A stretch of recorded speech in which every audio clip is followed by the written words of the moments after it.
Hello ವೀಕ್ಷಕರೇ, ಎಲ್ಲರೂ ಆಗಿದೆ. ನಾನು ತುಂಬ ಚೆನ್ನಾಗಿದ್ದೀನಿ. ಸೊ ಇವತ್ತಿನ ವೀಡಿಯೋದಲ್ಲಿ ನಾವು ಏನು ಮಾಡ್ತೀವಿ ಅಂತಂದರೆ, ಸೊ ಎಳ್ಳಿನ ಪುಡಿ ಹೇಗೆ ಮಾಡೋದು ಮನೆಯಲ್ಲಿ ಅಂತ ತೋರಿಸ್ತೀನಿ. ಸೊ ಅದಕ್ಕೂ ಮುಂಚೆ ನೀವು ಯಾರು ನನ್ನ ಚಾನಲ್ನ ಸಬ್ಸ್ಕ್ರೈಬ್ ಮಾಡಿಲ್ಲ ಅಂದರೆ ಸೊ ಮೊದಲು ಲೈಕ್ ಮಾಡಿ, ಶೇರ್ ಮಾಡಿ, ಹಾಗೆ ಸಬ್ಸ್ಕ್ರೈಬ್ ಮಾಡ್ಕೊಳ್ಳಿ. ವೀಡಿಯೋನ ಸ್ಟಾರ್ಟ್ ಮಾಡೋಣ.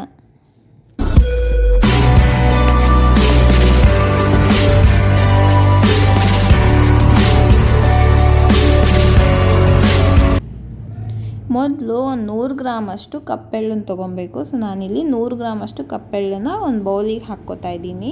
ಇದನ್ನು ಫಸ್ಟ್ ಒಂದು ಸರ್ತಿ ಕ್ಲೀನ್ ಮಾಡಿದೆಯಾ ಇಲ್ವಾ ಅಂತ ಒಂದು ಸರ್ತಿ ಚೆಕ್ ಮಾಡ್ಕೊಳ್ಳಿ. ಸೊ ಪ್ಯಾಕೆಟ್ ಇರೋದ್ರಿಂದ ಏನೂ ಇರೋಲ್ಲ. ಸೊ ಲೂಸ್ ಇದ್ದರೆ ಮಾತ್ರ ಒಂದು ಸ್ವಲ್ಪ ನೋಡಿ ಚೆಕ್ ಮಾಡ್ಕೊಂಡು ಹಾಕ್ಕೋಬೇಕು. ಇದಕ್ಕೆ ನಾನು ಸ್ವಲ್ಪ ವಾಟರ್ನ ಹಾಕಿಬಿಟ್ಟು ವಾಶ್ ಮಾಡ್ತಿದ್ದೀನಿ. ಯಾಕಂದರೆ ಏನಾದರೂ ಗಲೀಜಿದ್ರು ಅಂತ, ಡಸ್ಟ್ ಏನಾದರೂ ಇರುತ್ತೆ ಅಂದ್ಬಿಟ್ಟು ವಾಶ್ ಮಾಡ್ತಿದ್ದೀನಿ. ಓನ್ಲಿ 1 ಟೈಮ್ ವಾಶ್ ಮಾಡಿದ್ರೆ ಸಾಕು, ಜಾಸ್ತಿ ಏನು ಬೇಕಾಗಿಲ್ಲ. ಮತ್ತು ಈ ಎಳ್ಳು ಮಾಡ್ಕೊಂಡು ತಿನ್ನೋದ್ರಿಂದ ತುಂಬಾ ಹೆಲ್ತಿಗೆ ತುಂಬಾ ಒಳ್ಳೆಯದು. ಮತ್ತು ಇವಾಗಿನ ಜನ್ರೇಷನ್ಸಲ್ಲಿ ಹೇಳಬೇಕು ಅಂತಂದರೆ PCODಸು ಇದಕ್ಕೆಲ್ಲ ತುಂಬಾ ಇದಂತ ಒಳ್ಳೆಯದು. ಸೊ ನಾನಿದು ಅಡುಗೆ ಮಾಡ್ತಾರೆ ನಮ್ಮ ಬೆಕ್ ಬಂದು ನೋಡ್ತಾ ಇತ್ತು. ಸೊ ಇದು ನೋಡಿದ್ರೆ ನಾನು ಆಲ್ರೆಡಿ ವಾಶ್ ಮಾಡಿಬಿಟ್ಟು ನೀಟಾಗಿ. ಇವಾಗ ನಾವು ಇದನ್ನು ಒಂದು ಪ್ಯಾನ್ ಇಕ್ಕಿ ಇದಕ್ಕೆ ನಾವು ಆಲ್ರೆಡಿ ವಾಶ್ ಮಾಡಿರೋಂಥ ಕಪ್ಪೆಳ್ಳನ್ನು ಹಾಕಿ ಲೈಟಾಗಿ ಫ್ಲೇಮಲ್ಲಿ ನಾವು ಇದನ್ನು ಫ್ರೈ ಮಾಡ್ಕೊಬೇಕು. ಸೊ ಜಾಸ್ತಿ ಹೈ ಫ್ಲೇಮಲ್ಲಿ ಇಟ್ಕೊಂಡು ಮಾಡಿಬಿಡಿ, ಯಾಕಂದರೆ ಅದು ಸೀದೋಗಿಬಿಡುತ್ತೆ.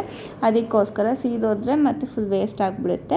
ಅದಕ್ಕೋಸ್ಕರ ಮಾಡಿ ಸ್ವಲ್ಪ ಸ್ಲಿಮ್ಮಲ್ಲಿ ಇಟ್ಕೊಂಡು ಫ್ಲೇಮ್ನ ನಾವು ಇದನ್ನು ಹಾಗೆ ಫ್ರೈ ಮಾಡ್ಕೊಬೇಕು. ಫುಲ್ ಇದು ಏನಂದರೆ ಚೆನ್ನಾಗಿ ಉರಿಬೇಕು. ಚೆನ್ನಾಗಿ ಹುರ್ಕೊಂಡು ಮಾಡಿದ್ರೇ ಟೇಸ್ಟ್ ಅನ್ನೋದು ಚೆನ್ನಾಗಿರುತ್ತೆ. ಅದಕ್ಕೋಸ್ಕರ ಚೆನ್ನಾಗಿ ಉರಿಬೇಕು. ಇದನ್ನು ನಾವು ಮಾಡ್ಕೊಂಡು ತಿನ್ನೋದ್ರಿಂದ ಹೆಲ್ತಿಗಂದು ತುಂಬಾ ಬೆನಿಫಿಟ್ಸ್ ಇದೆ. ಹಾಗೆ PCODಯಿಂದ ಸಫರ್ ಆಗ್ತಾಯಿರೋ ಅವ್ರು ಕೂಡ ಇದನ್ನು ಈ ರೀತಿ ಮಾಡ್ಕೊಂಡು ತಿನ್ನೋದ್ರಿಂದ ಹಾರ್ಮೋನಲ್ ಇಂಬ್ಯಾಲೆನ್ಸ್ ಅನ್ನೋದು ಕಂಟ್ರೋಲಿಗೆ ಬರುತ್ತೆ.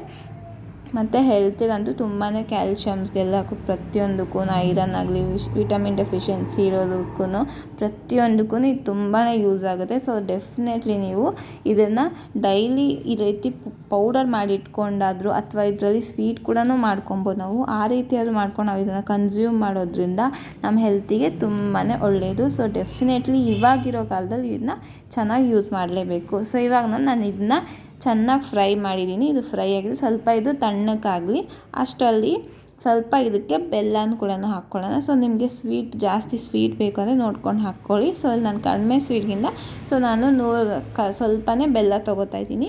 ಸೊ ನಾವು ಇದನ್ನು ಪುಡಿ ಮಾಡಬೇಕಾದ್ರೆ ಅಟ್ ಎ ಟೈಮ್ ನಾವು ಪುಡಿ ಮಾಡಬಾರ್ದು. ಒಂದು ಸ್ವಲ್ಪ ಮಿಕ್ಸಿನ ನಿಲ್ಲಿಸಿ ಆನ್ ಆಫ್ ಮಾಡಿ ಪುಡಿ ಮಾಡಬೇಕು. ಸೊ ಆ ರೀತಿ ಮಾಡೋದ್ರಿಂದ ನೀಟಾಗಿ ಗ್ರೈಂಡ್ ಆಗುತ್ತೆ. ನೀವು ಒಂದೇ ಸತಿ ಗ್ರೈಂಡ್ ಮಾಡಿ ಏನಾಗುತ್ತೆ ಅಂದರೆ ಎಳ್ಳಲ್ಲಿರೋ ಎಣ್ಣೆ ಎಲ್ಲ ಬಿಟ್ಕೊಂಡ್ಬಿಡುತ್ತೆ. ಅದಕ್ಕೋಸ್ಕರ ಸ್ವಲ್ಪ ನಿಲ್ಲಿಸಿ ಮಾಡಬೇಕು.